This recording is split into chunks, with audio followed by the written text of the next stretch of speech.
할렐루야. 이 시간 네 부모를 즐겁게 하고 기쁘게 하라라는 제목을 가지고 함께 말씀을 나누는 동안 여러분과 저에게 그리고 가정에게 주님의 은총이 충만하기를 간절히 소망합니다. 우리의 아버지들은 아마 가정에서 늘 바르고 올바른 그리고 정결한 모습을 보여주려고 무던히 애를 쓰며 삽니다. 가정의 역할을 잘 감당해야 된다. 또 가장으로서의 품위를 또한 지켜가야 된다.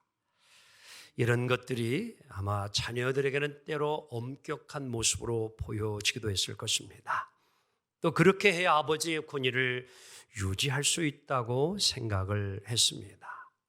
그것이 가장으로서의 책임이며 의무라고 여겼던 것입니다.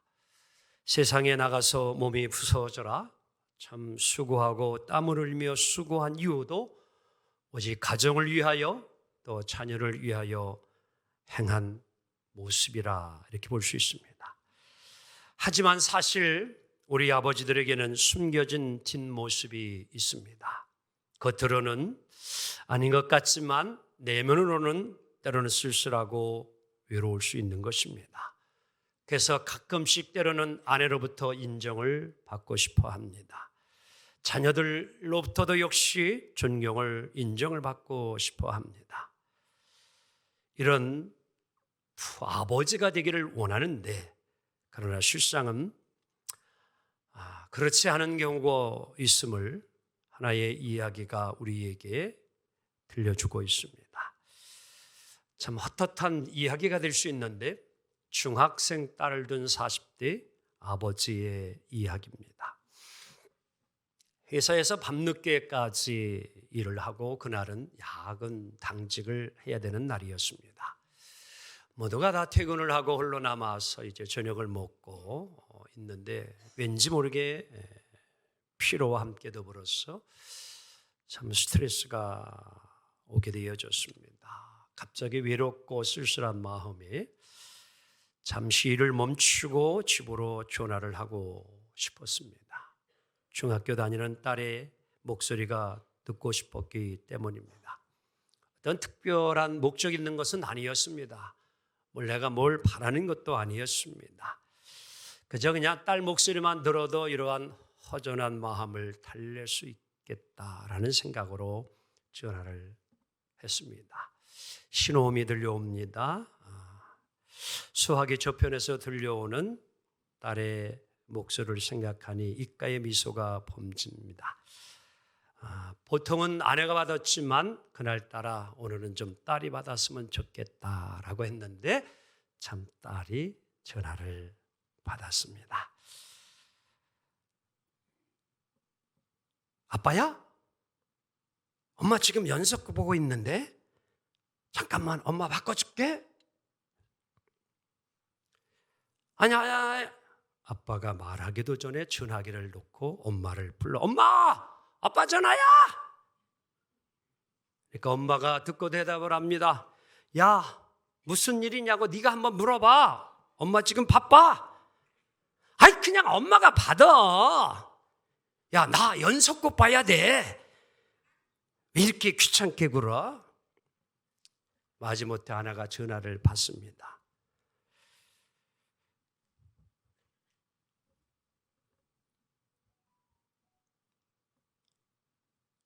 여보세요? 무슨 일이에요? 오늘 못 들어오는 거죠? 마음이 괜히 기분이 안 좋아집니다.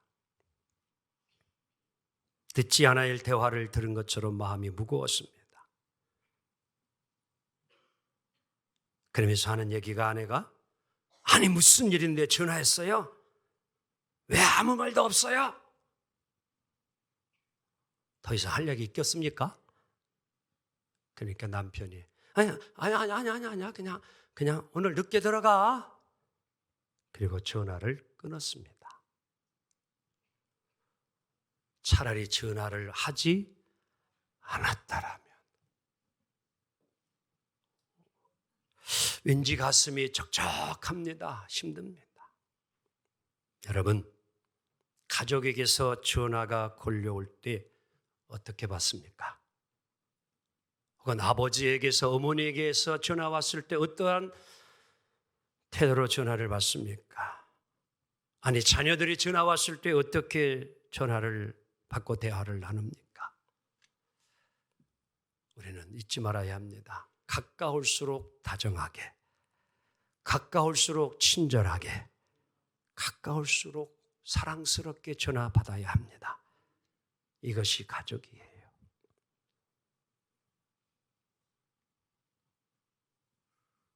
딸이 일주일에 한 번 정도 톡으로 전화를 합니다. 필요한 내용도 있을 수 있고 그냥 일상적인 내용, 또 잘 안부에 대한 내용이지만 마지막 끝에는 꼭 이렇게 딸이 마무리를 짓습니다. 아빠 사랑해요. 그래요. 마지막 말이에요. 그러면 아빠인 저도 난 널 미워한다 그럴까요? 절대 그런 아빠 없을 거야. 나도 우리 딸 사랑한다. 잘 있거라, 잘 살아라. 이게 가족이에요. 아빠 사랑한다라는 이 한마디가 힘을 얻게 해줘요. 기운 나게 해준다는 거예요. 어떤 때는 저보다는 집사람한테 통화를 많이 하지만 제가 상태가 안 좋은 소식을 듣고 나면은 전화를 하는 거지요. 그러면 그 한마디가 힘을 줘요, 저에게요. 오늘 본문은 구약의 지혜서라 이렇게 이야기합니다. 지혜의 말씀이 기록되어져 있는 성경 잠언이라 이렇게 이야기하는 거예요. 여기에는 우리의 삶의 내용들이 가득히 담겨 있습니다. 우리의 일상생활 속에서 빚어지는 여러 가지 내용들이 정말 잘 지혜롭게 표현되어져 있는 내용들이 많은 것이 잠언이라는 성경이지요. 오늘 여러 가지 중에 특별히 본문은 부모와 자녀의 관계에 대해서 이야기해 주고 있습니다. 자, 오늘 23장 25절은 이렇게 말씀합니다. 다 같이 시작. 내 부모를 즐겁게 하며 너 낳은 어미를 기쁘게 하라. 오늘 설교의 제목입니다. 내 부모를 즐겁게 하고 내 부모를 기쁘게 하라. 초점이 어디에 있냐고 하면은 나에게 있지 않습니다. 부모님이 중심이에요. 오늘의 메시지는. 내가 부모님을 어떻게 해야만이 부모님이 기쁘다라기보다는 부모님의 관점에서 부모님이 정말 기뻐하는 것이 무엇이고 이제 부모님이 자녀들에게 바라는 것이 있다면 그것이 무엇인가? 부모님의 관점으로 좀 사물을 보라. 이렇게 교훈해 주고 있습니다. 우리들은 흔히 그러한 생각을 가질 수 있어요. 저부터도. 나는 내 부모님에게 할 일 다 했어. 뭐 명절에, 그리고 생일에, 그리고 어버이날에 뭐 용돈 드렸고, 그리고 뭐 선물도 택배로 보냈고, 뭐 드실 만한 것도 이렇게 다 보내드렸으면 됐지.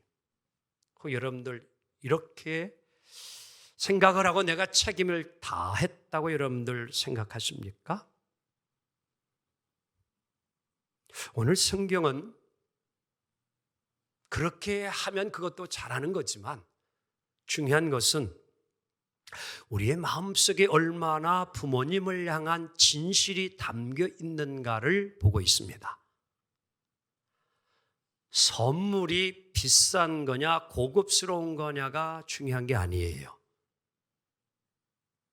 용돈을 많이 드렸느냐 적게 드렸느냐가 중요하지 아니하고 오늘 정말 자녀들이 부모를 향한 그 마음이 정말 감사한 마음으로 지금까지 나를 낳아주시고 길러주신 모든 것들 너무 고마워서 진심을 담아 보내준 선물은 감동이 될 줄 믿습니다. 바로 그런 것을 원하는 거지요.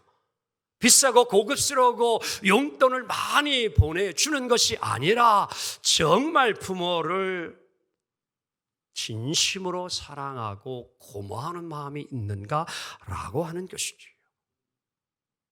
여러분, 오늘 우리가 어떻게 하면 정말 부모님에게 기쁨이 될 수 있고 부모님을 즐거워하게 할 수 있을까요? 성경은 이렇게 교훈해 주고 있습니다. 22절 함께 읽습니다. 너를 낳은 아비에게 청종하고 내 늙은 어미를 경히 여기지 말지니라. 아멘. 부모님을 즐겁게 해드리는 비결이 뭐냐고 하면요, 부모에게 뭐 하느냐? 청종하는 거예요. 다 같이 부모에게 청종하자. 이 말은 귀를 기울이라 이런 얘기예요. 부모의 말에 귀를 기울이라. 그러니까 우리나라는 그냥 청종하라 이렇게 하면 그냥 들으면 되는 거로 아는데, 영어는 좀 내용의 의미가, 단어가 좀 다르게 많이 이렇게 표현되어 있음을 봐요. 구체적으로 디테일한 내용이 많습니다. 그래서 때로는 성경을 읽더라도 좀 영어로 읽어보게 되어지면 전혀 의미가 다르게 해석이 되어지는 것을 보게 되어지는데요. 우리가 그냥 히어링이라고 하는 것은 그냥 듣는 것, 단순한 것입니다. 또 영어 단에 listening이라고 하는 게 있어요. 다 같이 listening. 이것은 어떤 거냐면 관심과 애정을 가지고서 막 귀를 기울여서 듣는 자세, 그것을 이제 바로 listening, 청종한다. 자, 누군가와 또 여럿이 함께 대화를 나눕니다. 그냥 어떤 때는 그래서 그 내용이 몇몇 알아서 듣기 싫어서 그냥 스쳐 지나가듯이 히어링을 하는 경우가 있어요. 그런데 리스닝이라고 하는 것은, 청종하는 것은 옆으로 좀 이렇게 몸뚱아리를 기울여가면서 다 같이 관심을 가지고 표현을 해봅니다. 무슨 말이야? 가까이 다가가는 거예요. 다 궁금해.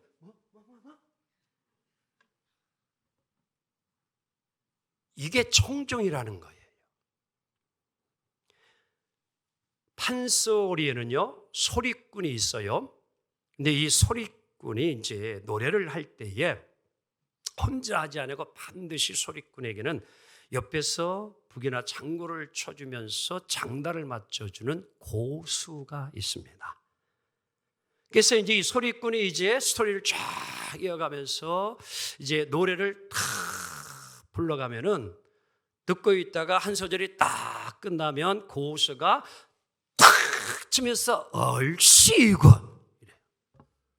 그리고 또 설명하면 좋다. 그러면 이제 이 소리꾼이 신이 납니다.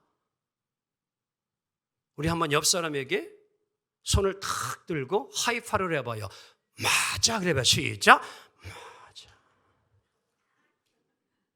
그게 말하는 사람이 신나지 않아요? 신나요. 재밌고 즐거워요. 근데 이게 듣는 건지 많은 건지, 내 말 좀 들어. 그게 아니에요. 부모님이 마음이 기쁘고 즐거울 때가 언제가 냐면요, 자녀들에게 뭔가 막 이야기할 때 보면 막 공감해주고 같이 응해주고 같이 춤춰주고 그러면요, 그걸 부모가 좋아한다는 거예요. 다 같이 맞아요 그래봐. 그렇군요. 어떻게 되었어요? 궁금한 게 많아요, 어르신이 되면. 그 어떤 때는 텔레비를 보다가도 스토리가 이해가 될 적이 있지만 이해가 안 되는 부분이 있어요. 궁금해 죽겠어. 근데 나중에 딸이, 며느리가 집에 왔어. 그러면은, 야, 그 배우 중에 그 여자 결혼했냐 이혼했냐? 궁금해. 별게 다 궁금해. 그러면 어떤 때는 귀찮아 대답을 하고 싶지 않아요. 근데 그럴 때 여러분, 부모의 마음을 기쁘게 되는 게 별거 아니에요. 아, 그거 여신은 이렇게 된 거예요 하고서 잘 설명. 다 같이 시작. 소화가 되어지기 시작해요. 궁금했어. 부모에게 청종하면 부모님을 기쁘게 드리는 겁니다. 또한 오늘 22절 보게 되어지면, 부모를 즐겁게 하고 기쁘게 하는 것은 늙은 어미를 뭐 하지 말라? 경히 여기지 말라. 이렇게 이야기합니다. 자막이 안 올라오네. 늙은 어미를 뭐 하지 말라? 경히 가볍게 여기지 말라. 이 말은 업신 여기지 말라 이런 뜻이에요. 다 같이 업신 여기지 말라. 나이가 들면 힘도 없어요. 연약해져요. 이게 노인이에요. 그래서 나이가 들면 사람이 늙으면 세 가지 서글픔이 찾아온대요. 첫째가 뭐냐고 하면은 어디가 많아? 아픈 데가 많대요. 맞아요? 틀려요? 맞대요. 나이가 들면 뭐가 많아? 아픈 데가 많더래요. 늙으면 몸이 약해져가지고요. 천히 아픈 데가 많았죠. 그래서 허리도 아프다, 어깨도 쑤신다, 무릎도 아프다. 대부분 이렇게 아파요. 나이가 들면. 그런데 아프다 하면은 좋아할 자식들이 누가 있 것이요. 그러니까 어떤 때는 아파도 뭐 한 척? 어떻게 말을 잘하시네. 그렇게 산대요. 아파도 안 아픈 척. 매일같이 아프다 하면은 안 좋아하니까. 이게 나이 먹은 사람들 서글픔이라는 거예요. 나이 먹은 것도 서글픔인데 몸도 아파가지고. 그래서 우리 자녀들은 그런 걸 알고 그래도 말이라도 어디 괜찮으세요? 이젠 좀 나으세요? 이렇게만 해줘도 마음이 기쁘다는 거예요. 어르신들은요. 또한 두 번째 뭐가 서글프냐고 하면은 다 같이 뭘 잘 타? 외로움을 잘 탄대요. 퇴직하기 전에는 젊었을 때는 뭐 얼마나 한참 일을 했습니까? 정말 눈코 틀 새 없이 바쁘게 이 사람 저 사람 만나야 되고 이곳 가고 저곳 가야 되고 정말 너무너무 분주하고 바쁘게 살았는데 퇴직하고 나니까 할 일이 없어져요. 만날 사람도 점점 줄어들어가요. 시간은 많아요. 그러니 시집간 딸 생각하고 외국 간 아들도 생각하고 이것저것 생각하고 참 시간이 어떤 때는 왜 그렇게 안 가는지 시간은 많은데 찾아오는 이도 없고 만나자는 이도 없고 외로울 적이 많다라는 거예요. 그렇기 때문에 바로 그런 부모님을 위하여 자주는 찾아뵙지 못할지라도 전화라도 좀 자주 드리기 원합니다. 왜? 외로움을 많이 타기 때문에. 세 번째, 나이가 들면 서글픈 게 뭘 자주 느껴요? 배고픔을 자주 느낀대요. 모든 기능이 약해지다 보니까 마음뿐이지 어떤 때는 여러분 뷔페 가면은 거기 나온 거 다 드시고 싶어요? 안 드시고 싶어? 우리 어르신들 왜 대답을 안 하셔요? 거기 있는 음식들 얼마나 맛있어요. 다 뭐 하고 싶어? 먹고 싶어. 한 번씩이라도 다 먹어요. 그런데 한 접시만 갖다 먹고 나면 벌써 그렇대요. 배부르대 한 접시만. 저도 예전에는 10그릇 갖다 먹었어요. 10접시.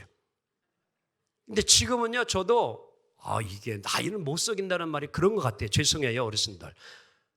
어저께도 친구 절친 아들 결혼식에서 청주 결혼식장에 가서 이제 뷔페를 먹고 왔는데 친구랑 같이 가서요.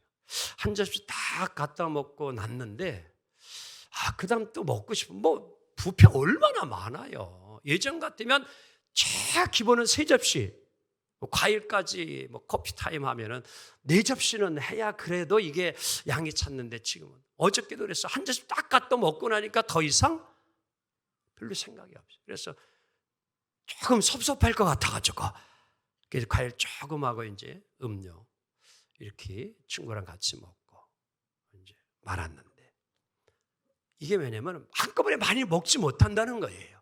그래서 자주 조금씩 이렇게 먹어야 되는데 왜? 많이 먹으면 탈이 나니까요. 중간중간 허하고 이제 뭔가 입이 근질근질할 때 옆 사람 몸에서 눕갈 사탕 좀 가져와라 그래 반반. 좀 그런 게 있어야 돼요. 나이 드시면은요. 그래서 항상 조금씩 드실 만한 간식 사탕 하나라도 좀 과자 땅콩 견과류도 좀 이렇게 조금씩 드시. 왜? 이게 나이 들면 그럴 수밖에 없다라는. 그래서 조금씩 자주자주 이렇게 먹어서 건강을 유지해 갈 수 있도록 잘 챙겨드려야 된다는 거예요. 별거 아니에요. 부모님이 기뻐하고 즐거워하는 거 대단한 게 아닙니다. 우리 자녀들이 부모를 자랑스럽게 여기고 기쁘게 여겨주면 부모님들은 너무너무 행복해요. 아멘. 우리 자녀들이요, 뭐 3살, 4살, 뭐 요정, 뭐 요때만 해도 초등학교만 한 1, 2, 뭐 3학년 이때 어디를 가면은요, 항상 아이들이 누구 손을 꼭 붙잡고 엄마 아빠 손을 붙잡고 손을 놓으려고 해요, 안 놓으려고 해요? 안 놓으려고 해요. 그래서 오직 엄마 아빠요, 어디를 가든지 뭘 보든지. 근데 이런 아이들이 중2만 되면, 중3만 되면 엄마 아빠가 크게 생각해가지고 오늘 가족 소풍전 가자, 피크닉 가자, 우리 어디 간다 그러면 다 같이 옆 사람이면서 엄마 아빠 같이 가요 그래요. 그냥. 나는 오늘 누구 만나? 어떻게 잘 아세요? 이제 부모님 손 안 잡아요. 따로 국밥이에요, 따로 국밥. 이거 우리 이제 중학교 이렇게 초등학교 이제 5학년, 6학년 우리 이제 자녀를 둔 부모님들 실족하지 마세요. 그러려니 해야 돼요. 이제는요, 부모님 손 안 잡고 다니려고 해요. 그러면서 하는 얘기가 우리 부모님은 구닥다리래나? 대화하기도 싫어합니다. 말이 안 통한다는 거예요. 오히려 짜증나는 모습을 보여줍니다. 무심결에 반항하기도 합니다. 부모 존재 자체를 부끄러워하고 그렇게 행동하기도 합니다. 여러분, 이때 부모는 상처받을 수 있어요. 아플 수 있어요. 우리 40대 부모님들이요, 이겨내기를 원합니다. 효도 별거 아닙니다. 부모님을 늘 귀히 여기고 자랑스럽게 여기는 거예요. 이게 효도예요. 신앙생활 여러분들 잘하려면 다른 거 없습니다. 우리 주님 대신 예수님 자랑스럽게 여기는 게 신앙생활 잘하는 거예요. 전도 별거 아닙니다. 내가 만난 예수님, 나를 다시 새롭게 태어나게 해주신 예수님, 그 은혜 기억하며 감사하며 또한 내가 만난 예수님 만나지 못한 이들에게 전하고 자랑스럽게 소문내고 홍보하는 게 그게 전도예요. 아멘. 오늘 우리들 여러분, 부모님을 자랑스럽게 여기기 원합니다. 부흥하고 성장하는 교회는요, 어떤 교회냐고 하면은요, 내가 다니는 교회를 자랑스럽게 여기는 교인이 많은 교회는 성장하고 부흥합니다. 아멘. 누구를 만나든지 여러분들이 어느 사람을 만나든지 항상 아유, 우리 하늘성교회는 너무 좋아. 아멘. 되게 좋네. 그렇게 안 하고 사시나 봐. 우리 목사님 너무너무 좋으신 분이야. 조금 나아졌네. 우리 장로님은 대단한 분이야. 이미 우리 어머님 아버지 없는데 교회 가면 장로님들이 꼭 내 아버지 같고 어머니 같아서 얼마나 나를 또 사랑해 주고 얼마나 또 챙겨주는지. 나는 교회만 가면 참 좋아. 아멘이 더 커져야지 왜 안 커져요. 이런 교회는요, 부흥 안 할 수 없어요. 부모를 자랑스럽게 여기는 자녀, 그 가정 여러분 행복한 가정 아니겠습니까? 근데 누구를 만날 때마다 아버지 흉이나 보고 엄마 흉이나 보고 이 집안 뭐 안 보나 뻔한 거 아니겠어요? 누구를 이야기해서 죄송합니다만도 어제 청주를 가면서도 오창이라고 하는 것을 지나가게 되어서 가면서 그런 대화를 하는 가운데 그것을 지나다 문득 이제 거기 병원이 생각이 나서 늦게 또 좋은 장로님, 원로 장로님 만나서 내가 참 또 다른 목회의 행복을 느끼며 이렇게 목회하고 있다고 하면서 막 친구에게 자랑의 주제가 여러분들 일일이 자랑하려면 한 2시간 걸려서 다 못하고, 그러니까 그걸 감사히 생각하는 거예요. 참 하나님이 좋으신 분 붙여주셔서 너무너무 고맙다, 너무너무 감사하다. 옆 사람 보면서 함께 있어줘서 고마워요 그래봐 한번. 우리 가정에 태어나서 고마워 그래봐. 내 남편 아내 돼서 고마워 그래봐. 우리 엄마 아빠 돼줘서 고마워 그래봐. 너무 많은 걸 요구했었나? 그렇지 않아요 여러분들? 수많은 가정이 있지만도 오늘 우리 아들 딸들이 내 가족, 내 아들 되고 내 딸이 된 게 이건 놀라운 일 아닙니까? 그런 생각 안 해봤어요?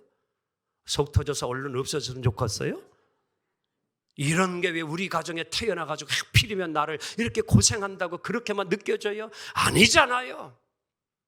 내 아들로 태어난 게 고맙고 너와 더불어 이 세상을 살아가게 돼서 감사하다. 서로서로를 자랑하고 서로서로를 인정해 줄 때에 거기에 행복이 있고 기쁨이 있습니다. 오늘 성경은 계속 말합니다. 우리의 부모를 즐겁고 기쁘게 드리는 것은 의롭게 살면 된다는 거예요. 오늘 본문 24절 상반절 다 같이 시작. 의인의 아비는 크게 즐거울 것이요. 아멘. 믿습니까? 여러분, 부모님을 기쁘게 드리는 것은 자녀들이 바르게 살면 된다는 거예요.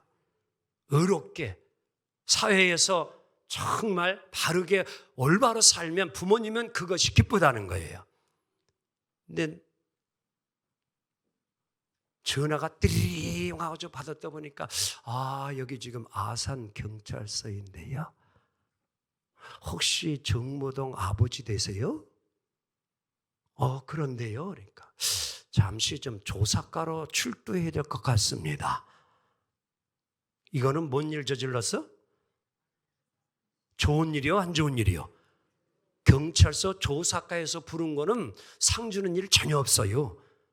뭔가 사고 쳤기 때문에 부르는 거예요. 바르게 살지 아니한 아들 있으면 부모는 근심 걱정이 돼. 즐거움이 없어져요. 근데 오늘 학교에 선생님이 전화가 왔어요. 아유, 우리 현주 어머니 되시죠? 아유, 현주가 우리 반의 반장인데 얼마나 선생님 잘 도와주고 또 친구들 잘 리드해 가는지 참 귀한 딸 주셨습니다. 그럼 부모 마음이 어때요? 엄마 마음이 기쁘잖아요. 즐겁잖아요. 별거 아니잖아요. 학교에서나 직장에서나 어디서나 여러분 아들 딸들이 참 바르게 잘 산다고 하면 부모님의 마음이 왠지 기쁘고 즐겁잖아요. 오늘 성경이 그 말씀하는 거예요. 의롭게 살면 부모의 마음이 기쁘고 즐겁다. 아멘. 또한 이어서 24절 하반절에 부모의 마음이 즐겁고 기뻐하는 일은 이렇게 잔식이 되어진다는 게. 다 같이 24절 하반절 시작.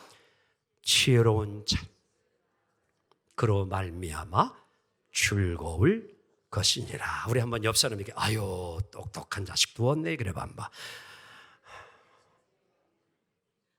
벌써 여러분 마음이 좋아 안 좋아? 좋아요. 야, 지혜로운 자녀를 둔 것이 부모에게는 기쁘고 즐겁다는 거예요. 이 말은 부모의 말을 잘 따르고 순종하는 자녀가 있으면 그 부모는 행복하다는 거예요. 뭐 용돈을 많이 줘서가 아닙니다. 뭐 크게 출세를 해서가 아니에요. 부모를 귀히 여기고 잘 그 말에 순종하고 따라가는 이런 자녀를 둔 부모는 즐겁고 행복하다는 거예요. 또한 오늘 마지막 한 가지 부모를 즐겁게 해드리는 것은 부모의 삶을 즐거워하는 겁니다. 다 같이 부모의 삶을, 부모님이 하시는 일을 인정하고 좋아하는 것이다. 자, 26절 한번 읽습니다. 내 아들아 시작. 내 아들아 내 마음을 내게 주며 내 눈으로 내 길을 즐거워할지어다. 그러니까 아버지가 가는 길을 아들아 너도 인정해 주고 좋아하면 나는 그것으로 참 내가 살아가는 이 삶이 행복하고 즐겁고 보람있다. 그 이야기하는 것. 누가 나를 인정해 주면 자녀들이 오늘 내가 하는 것을 인정해 주면 기쁘다는 거예요. 이해하고 들으시기를 바랍니다. 지난해에 제가 자녀로부터 받은 상이 하나 있어요. 여러분들도 받으신 분 있는데 최고의 아버지 상, 이런 상을 제가 받았다니까요. 바로 올라왔지요? 저 상을 제가 받았어요. 작년 이제 어버이날에 저걸 받았는데요. 저는 작년 2월에 결혼했지만 결혼하기 전에 시집 간다고 했을 때 제가 지금 너 박사학위 과정 중에 있는데 마치고 하면 좋지 않게. 이게 부모의 마음이에요. 솔직한 얘기. 괜히 또 결혼했다가 박사학위 받으러 갔다가 그것도 못하고 결혼한다 하고서 또 가정 꾸미다가 학위도 못 받으면 염려가 되니까 부모, 아버지 입장에서 좀 다 마치고 결혼하면 참 좋겠다. 저의 생각의 뜻이었어요. 그런데 믿어주세요. 결혼하고 학위 다 마칠 때가. 그래? 그럼 그렇게 하자. 그래서 작년에 결혼했어요. 미국에서 이 박사학위 받는 것이 대부분 한 6년에서 7년은 최소한 걸려야 돼요. 그런데 감사하게 4년 만에 지난 5월 8일 날 졸업식 학위를 정치학 박사학위를 받았습니다. 여러분 기도해 주셔서 너무 감사한데요. 작년에 이제 제가 성역 목회 30주년을 했을 때에 그것을 가지고 이제 자녀들이 이렇게 마음을 모아서 뜻을 함께 전해준 것인데요. 내용이 좀 의미가 있어서 함께 좀 나누고 싶은 것입니다. 왜냐하면 이 목사의 자녀들이 여러분들 생활을 하면서 참 어려움과 고충이 많아요. 제약을 많이 받습니다.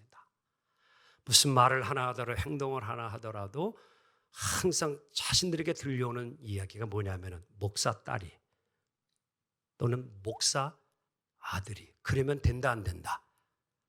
꼭 거기에 목사가 앞에 붙어요. 목사 딸이 그렇게 하면 되냐 이런 얘기예요. 목사 딸이 아니면 용서가 될 수 있고 그냥 지나칠 수도 있는데 어떤 때는 목사라는 그 딸, 목사라는 아들 때문에 여러 가지 정말 어려움이 많아요. 목사 자녀로 성장한다는 것이요. 쉬고 노는 날에도 절대 여러분 함께 어디 가는 것도 쉽지 않은 것이 이게 주의종의 가정입니다. 생활이 그래요. 일반적인 것과 좀 다르기 때문에. 그래서 늘 미안한 감이 많을 수밖에 없는 것이 목사의 마음입니다. 그런데 오늘 이러한 글을 담아온 거예요. 한평생 가족을 위해 희생하신 아빠, 주의 종이 되어 30년간 헌신하시고 가족을 위해 자신의 것을 희생하면서 몸과 마음을 주셨던 아빠, 이제까지 보여주신 아버지의 희생과 사랑에 정말 감사합니다. 한결같은 사랑으로 저희의 든든한 버팀목이 되어주시며 사랑과 존경의 마음으로 입회를 드립니다. 감사합니다. 그리고 사랑합니다. 2022년 5월 8일 아들 정석, 딸 정지의 사위 박영규 올림. 제가 지금 감정을 얼마나 억제하는지 몰라요. 무엇입니까? 부모님이 살아가는 그 삶을 인정해 주는 거예요. 부모님의 길, 그의 선택, 그의 삶, 그의 생애 존경한다는 겁니다. 기뻐하는 것이에요. 부모님들은 살아왔던 것이 때로 후회될 적이 있지 않습니까? 그치요? 뭔가 더 자녀들에게 잘해주었어야 되는데 더 좋은 모습 보여줘야 되었는데 그리하지 못한 것들이 또 기억이 나서 때로는 마음이 후회가 올 적도 있지만 그때의 자녀들은 이렇게 아버지 어머니에게 이야기해 주는 겁니다. 아버지 어머니 옆 사람 보면서 잘 살아왔습니다. 성공적으로 살으셨습니다. 훌륭하게 사셨습니다. 아멘. 이 한마디 이러한 자녀들의 고백이 있다면 무엇이 부럽겠습니까? 여러분, 오늘 우리들도 부모님의 일생을 인정해드리기 원합니다. 정말 그의 삶을 보상해드리기 원합니다. 돈으로가 아니라 우리의 진정한 마음으로 정말 존경하고 또한 공경하는 마음이 우리의 삶에 이루어지기를 원합니다. 말씀 정리합니다. 어버이 주일입니다. 부모님의 사랑과 은혜를 다시 한번 가슴에 깊이 새기며 감사하며 부모에 대한 효도를 다짐하는 시간 되기 원합니다. 부모님을 사랑하고 공경할 줄 아는 자녀가 되어 또한 우리의 자녀들로부터 또한 사랑과 공경을 받는 부모님들 되기 원합니다. 이 축복이 여러분의 생애가 다 이루어질 때까지 주가 주시는 그러한 사랑과 은혜가 여러분의 가정과 삶 속에 더욱 넘치기를 주님의 이름으로 축원합니다. 기도합니다. 주님 감사합니다.